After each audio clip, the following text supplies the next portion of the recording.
오늘 저녁 놓치면 안 될 뉴스 한판 브리핑. 예, 한판 브리핑 오늘은 김수민 평론가 나오셨습니다. 어서 오십시오. 반갑습니다. 네, 자 오늘 문재인 대통령이 청와대 민정비서관과 반부패 비서관 새롭게 임명을 했군요. 네, 이광철 민정비서관이 김학의 전 법무부 차관 불법 출국 금지 관련 사건으로 기소가 되면서 사표를 내고 한 29일이 지났고요. 그리고 부동산 투기 의혹으로 김기표 전 반부패 비서관 물러난 지 33일이 지났습니다. 한 달 정도가 지나서 예. 새로운 임명을 했는데 민정비서관에는 이기현 현 시민참여비서관 그리고 반부패 비서관에는 이원구 선임행정관 승진 기용이 됐습니다. 예. 이기현 임명자는 더불어민주당 총무국장, 조직국장 등을 지냈던 당직자 출신이고요. 국가안보실, 외교정책비서관실, 민정비서관실, 선임행정관을 지냈습니다. 이원구 임명자는 법무법인 창조에서 변호사를 지냈고 문재인 대통령 비서실, 공직기관 비서실 그리고 반부패 비서관실에서 선임행정관 역임을 했습니다. 예. 자 이번에 민정수석실 비서관들이 이제 새롭게 임명이 됐는데 전임자들 좀 다소 불명예스럽게 퇴진을 한 바가 있습니다. 자 첫 소식 논평 들어보죠. 먼저 진 작가부터. 예, 뭐 민정수석실은 그 전 정권서부터 계속 문제가 됐던 거고요. 지금 청와대 전체에서 기소된 분들이 열대 분이 되지 않습니까? 이것은 지금 정권을 담당한 사람들이 법치에 대한 이해가 좀 없는 것 같습니다. 그러니까 아무리 옳은 일이다 하더라도 듀 프로세스라고 적법 절차를 밟아서 해야 되는데 이분들 생각하는 게 뭐냐면 법은 수단이고 그 이후에 정치가 있다는 생각을 좀 많이 하는 것 같아요.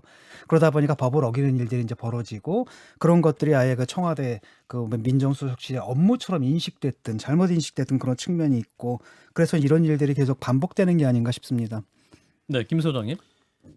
민정수석실에 여러 사람 있죠. 저희 당의 최강욱 대표도 민정수석실에 있다 이제 기소가 됐는데 그 기소 과정도 보면 부장검사 인사 발표하기 30분 전인 월요일 아침 9시 반에 전격적으로 기소 발표를 했는데 심지어는 소환 조사도 하지 않고 피의자 전환도 하지 않은 상태에서 했던 기억이 나고요. 지금 이광철 비서관 같은 경우도 울산의 소위 말하는 하명 수사 사건으로 엮으려고 한 1년 가까이 고생을 하다 결국 못 엮어서 실패하고 그다음에 또 다른 한 건은 공수처로 지금 보내놓은 거 아닙니까? 한겨레와 관련된 건도 본인들이 어떻게 처리를 못하니까 공수처로 넘기는 등 무리한 기소를 일관했다고 좀 보고 있습니다. 예. 자 그래서 이광철 전 비서관, 이제 김학의 전 법무부 차관 불법 출국 금지 개입 의혹으로 기소된 상태인데 이제 관련 재판은 어떻게 전망할 수 있을까요? 진 작가님부터. 이건 법정에 가야 알겠죠. 제가 네. 판사님도 아니고 증거나 물증들을 좀 봐야 되는데 예. 사실은 정황상 지금까지 드러난 정황상 아마 무죄를 받기는 어렵지 않을까 이렇게 예상을 합니다. 네. 김 소장님.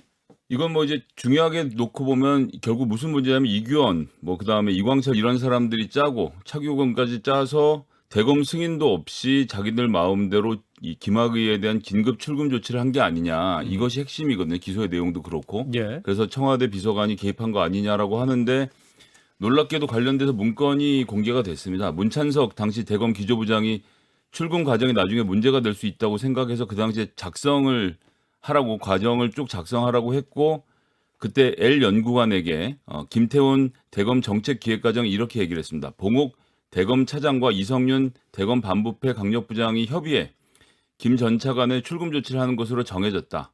서울 동부지검 내사번을 임의로 부여해 긴급 출금을 요청하는 게 어떻겠냐는 이야기를 했기 때문에 봉옥 지금 대검 차장까지 보고가 다 돼서 이루어진 일인데 봉옥 대검 차장의 보고를 받은 다음에 지금 기억이 안 난다. 이렇게 해서 빠져나가려고 하는 것인데 예. 물증이 있기 때문에 무난히 무죄로 끝날 거라고 이게 생각하고 무죄가 있습니다. 아니라 일단 법을 위반했잖아요.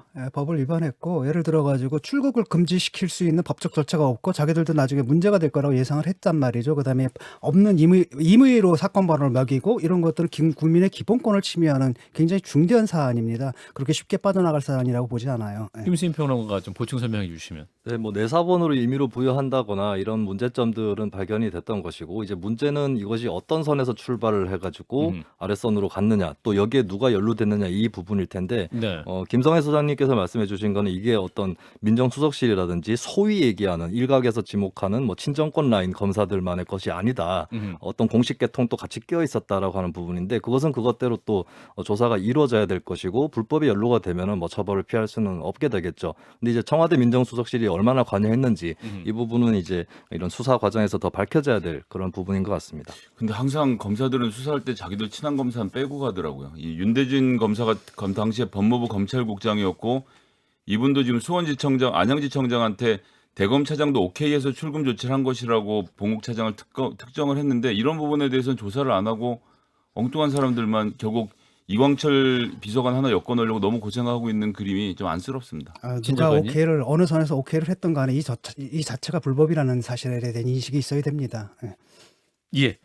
자, 이제 뭐 당장 이광철 전 민정비서관 수사도 관건입니다만 뭐 현 정권뿐만 아니라 이전 정부에서도 이 민정수석실은 굉장히 이게 존폐 문제가 많이 나왔었죠.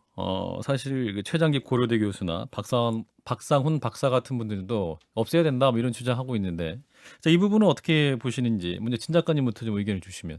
어떤 뭐 제도를 뭐 없애고 이러는 것들은 좀 신중하게 생각해야 된다고 봅니다. 예. 하지만은 뭐 정권이 바뀌어도 이 정권이나 저 정권이나 정권이 바뀌어도 계속 문제가 된다라고 한다면 이 제도 자체에 뭔가 문제가 있지 않느냐는 인식은 좀 있는 것 같아요. 예. 그래서 이 기능을 어떤 식으로 대체할 것인가에 대한 논의는 좀 필요하다고 생각합니다. 네. 김 소장님.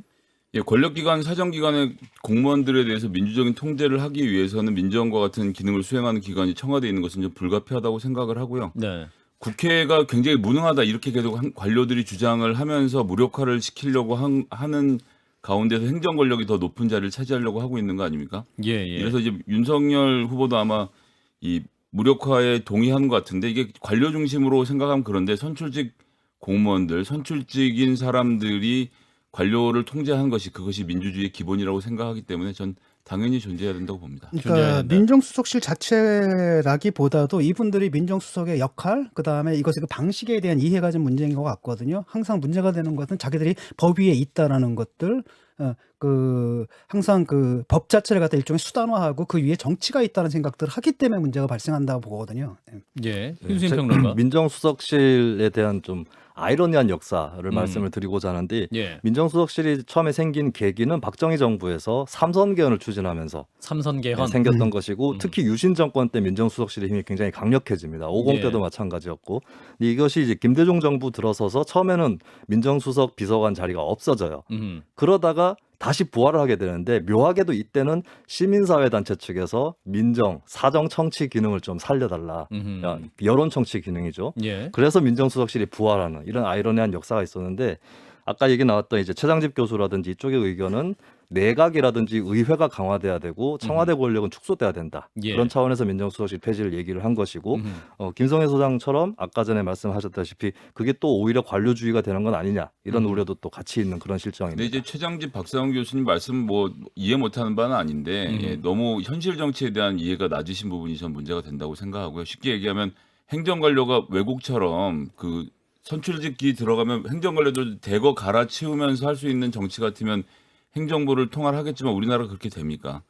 예전에 이제 뭐 좀 지난 얘기지만 10년 전만 해도 지방자치단체장 되면 본인이 데려갈 수 있는 사람 4명이었어요. 이 입장이 민주당의 과거에 민주연구원에서 냈던 입장하고도 안 읽었는데 똑같네요. 네. 근데 일단은 그 민정수석실을 갖다 시민사회에서 요구했던 것은 이런 일을 하라고 요구한 건 아니잖아요. 지금. 그런데 그 역할이 좀 이상하게 뒤집어져가지고 정권이 뒤처리를 말끔하게 해내는 이런 역할이 돼버리고 그런 가운데서 이제 법을 초월하는 이런 행동들을 하니까 문제인 것 같고 그다음에 저는 거기엔 동감하거든요. 지금 대통령 권력이 너무 세요. 우리나라 검찰 권력 얘기하는데 전 세계에서 대통령 권력이 이렇게 센 나라가 없습니다. 예. 그 권력들을 분산할 필요는 좀 있는 것 같고 그 강한 대통령 권력의 상징처럼 그 군림하는 게 바로 이제 민정수석실이잖아요. 그래서 이 부분에 대한 점검은 한번 필요합니다. 예, 그렇군요. 이 부분 문제죠. 다시 한번 또 이 강한 대통령의 문제, 또 어떻게 실질적인 민주주의를 강화할 수 있을 것인가 이 부분은 또 나중에 자리를 마련해서 토론하면 좋을 것 같습니다. 자, 이 뉴스는 여기까지 짚죠.